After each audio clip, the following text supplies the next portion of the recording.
اچھا، یہ بات نا ہمیں سب کو ذہن میں رکھنی چاہیے کہ جو یورپ اور امریکہ کی مثالیں دیتے ہیں نا، اس میں ذہن میں رکھیں یہاں کے فرسٹ جو سی ہے نا وہ یہ ہے کہ سب ایکول ہیں۔ اچھا، وہ ایکول کس طرح سے ہیں کہ میڈیکل کی سہولت یورپ میں سب کو ملے گی، امریکہ میں بھی، یعنی کہ لیکن ایک فرق ہوگا ہاسپٹلس کا۔ ایک کا سٹینڈرڈ کچھ اور ہوتا ہے، دوسرے کا کچھ اور ہوتا ہے، تیسرے کا کچھ اور ہوتا ہے، اور یہ ہونا چاہیے۔ جان سب کی بچائیں گے، لیکن ایسا نہیں ہو سکتا کہ ایک شخص ساری زندگی ٹیکس دے اور بہترین قسم کا ٹیکس دے، اور جب اس کو ضرورت پڑے تو وہ بھی جو انسان ایک ایسے نااہل نالائق شخص جو معاشرے پہ بوجھ ہے اس کی لائن میں لگا ہوا۔ ایسا نہیں ہونا چاہیے، نا انصافی ہے اور نا انصافی کا معاشرہ گر جاتا ہے۔ یا ایسے بدیانت جو افسران ہیں جنہوں نے ساری زندگی لوٹ مار کی ہے، رشوتیں لی ہیں اور سب کچھ، وہ اسی کی جو ہے نا میڈیکل کی ضرورت ہے تو اسی کی لائن میں وہ لگا ہوا ہو جس نے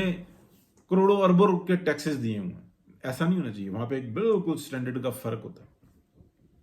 ملتی سہولت سب کو، یعنی کہ یہ ایکول ہے اور جسٹس کے ساتھ ہے، پرنسپلز کے ساتھ ہے۔ اب یہ جو مثال دی جاتی ہے نا پاکستان کے اندر کہ یعنی کہ ہم سرحدوں پہ جاگتے ہیں تو تم شہروں میں سوتے ہو، گاؤں دیہاتوں میں سوتے ہو، اپنے گھروں میں سوتے ہو۔ اب یہاں پہ یورپ کے حساب سے کمپیئر کریں ذرا۔ یورپ میں ٹیکس ریٹرن اس کو ملتا ہے، پینشن اس کو ملتی ہے جو ٹیکس دیتا ہے، ورنہ آپ کو خیرات ہی ملتی ہے۔ یہاں پہ کیونکہ فوجی جو ہوتا ہے، جو ایک جج ہوتا ہے، جو ایک جو آپ کہہ لیں کہ سرکاری افسر ہوتا ہے، وہ جاب کر رہا ہوتا ہے تو اس کا جو ٹیکس کٹ رہا ہوتا ہے اسی کا اس کو ٹیکس ریٹرن ملتا ہے اور وہی اس کی پینشن ہوتی ہے۔ پلس آپ یہ بات ذہن میں رکھیں کہ پاکستان میں ایسا ہوتا ہے کہ وہ جاب کر رہا ہوتا ہے، فساد پھیلا رہا ہوتا ہے، لوٹ مار کر رہا ہوتا ہے، یا دیانت داری کے ساتھ جاب کر رہا ہوتا ہے اپنی،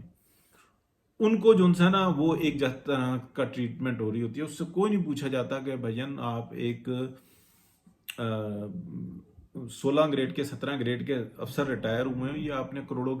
کا مال کہاں سے بنا لیا، وہ بتا دے گا بس کہ میرے بانڈ لگتے رہے، دیٹس اٹ۔ اور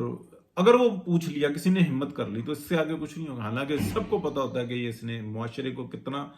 دلدل میں دھکیلا ہے، کتنی اس نے بدماشی کی ہے، سب پتا ہوتا ہے۔ آپ دیکھ لیں پاکستان کے اندر کیا ہو رہا ہے،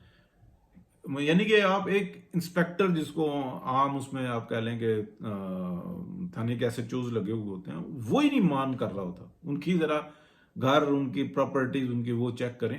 پتہ لگتا ہے کہ یار یہ تو کون سی شاہی زندگی گزار رہے ہیں۔ اور انہی کے اندر جو دیانت دار لوگ ہیں، آپ ان کی پراپرٹیز چیک کر لیں، ان کے بچوں کے خرچے نہیں پورے ہوتے۔ ایک بات اب یہ کمپیئر دیکھیں، یہاں پر جو ٹیکس دے رہا ہے وہ ریڑھی لگا رہا ہے یا دکاندار ہے، یا وہ مختلف جگہوں پہ جابز کر رہا ہے، یعنی کہ یہاں پہ ایک کچن کے اندر جاب کر رہا ہے، یعنی کہ اگر وہ کوک ہے، کوک کی جاب کر رہا ہے، پھر وہ اس کا 2 سال کا کانٹریکٹ ختم ہو گیا، وہ کسی اور ریسٹورانٹ میں شفٹ ہو گیا، وہاں سے کسی ہوٹل کے ریسٹورانٹ میں شفٹ ہو گیا، وہاں سے اس نے یعنی کہ یہ جو ہے نا 10 سال کے اندر یہ اس نے 4-5 جابز چینج کر لیں، تو ہر مہینے جو ٹیکس دے رہا ہے وہ اس کا ٹیکس جو ہے نا ٹیکس نیٹ ورک بتا رہا ہے اس کو کہ یہاں پہ تھا اتنا ٹیکس ہے، یہاں پہ تھا اتنا ٹیکس ہے۔ پھر اس نے اپنا کاروبار شروع کر لیا 10 سال کے بعد، 12 سال کے بعد، پھر اس نے کتنا ٹیکس دیا وہ سارا کیلکولیٹ ہو رہا تھا۔ پھر وہ اس کی ریٹائرمنٹ کی جاتی ہے، وہ کہتا ہے میں ریٹائر ہو رہا ہوں، یہ بچوں کے ہاتھ میں چلا گیا یا معاملہ میں نے چھوڑ دیا، اب اس کو ٹیکس ریٹرن آنا شروع ہو گیا، اس کی بھی پینشن آئے گی۔ پاکستان میں صرف فوجی افسران، سول یہ اپنا سرکاری افسران کی پینشن آتی ہے، سویلینز کو کوئی پینشن نہیں ہوتی، جنہوں نے مور دین 90% جو ہے نا ٹیکس ہی انہوں نے دیا ہوا تھا، ان کو کوئی پینشن نہیں آتی۔ یہ ظلم جبر اس کے اوپر کوئی بات کرے گا، وزیر اعظم کرے گا، یا ہمارے آگے ISPR بتائے گا کہ جناب یہ ہم جو ہے نا اس چیز کے حقدار ہم ہیں، ہمارے شہداء اور ان کے بچے تو کھا رہے ہیں، لیکن جس دن کسی کاروباری شخصیت کا یا بزنس مین کا جس کو ہم کہتے ہیں، ان کا جب کوئی ڈیتھ ہوتی ہے تو ان کے بچوں کا ہم ذمہ دار نہیں ہیں، لیکن ہمارے بچوں کے یہ ذمہ دار ہے۔ اس کے اوپر آگے بھی بتایا کبھی کسی نے، یا میڈیا نے ہمارے بتایا، جو کہ کتا بنا ہوا ہوتا ہے اس پورے فساد کا، اور پھر یہ کہتے ہیں جناب یہ سوشل میڈیا گٹر ہے۔ میڈیا کتنی دفعہ بتاتا ہے، کس نے منع کیا ہے؟ حامد میر نے کتنی دفعہ بتایا، منیف فاروق نے کتنی دفعہ بتایا، طلعت حسین صاحب جن کا ولاگ میں بھی بڑا شوق سے دیکھتا ہوں، انہوں نے کتنی دفعہ بتایا کہ یار یہاں پہ سویلینز کی کیا عزت ہے۔ وہ جب بھی بتائیں گے ہم صحافیوں کے اوپر یہ ظلم ہو رہا ہے، اسکول ٹیچرز پہ یہ ظلم ہو رہا ہے، کاروباری حضرات جو ریڑھ کی ہڈی ہوتی ہے معاشرے کی، ریڑھ کی ہڈی جو معاشرے کا ایک سسٹم ہوتے ہیں، ان کے اوپر کیا ظلم ہو رہا ہے یہ بتایا کبھی کسی نے؟ مطلب ایک شخص ٹیکس دیے جا رہا ہے، ٹریڈ کر رہا ہے، دکانداری کر رہا ہے، کچھ کر رہا ہے، اور اس کو کوئی ٹیکس ریٹرن نہیں ہے۔ اسکول ٹیچر بھی جو سرکاری ہے اس کو ٹیکس ریٹرن مل رہا ہے نا، یعنی کہ جو پینشن ملتی ہے وہ ٹیکس ریٹرن نہیں ہوتا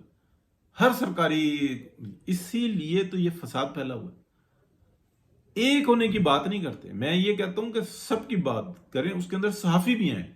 اس کے اندر بیوروکریٹ بھی ہیں، اس کے اندر سب لوگ ہیں،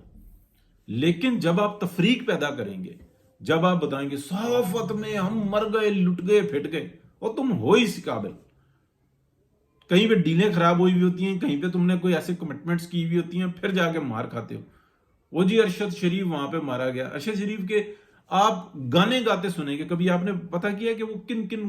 معاملات کے اندر ملوث تھا؟ اللہ دشمن کو بھی بچائے۔ لیکن خود بھی سوچنا چاہیے کہ یار جب ہم بات کر رہے ہیں تو اس کے پیچھے کچھ اور مسائل تو نہیں ہیں۔ تو یہ بھی کچھ جلی کٹی باتیں تھیں جی، میں نے کہا چلیں یہ بھی کرتے ہیں۔ بہت شکریہ، اللہ حافظ۔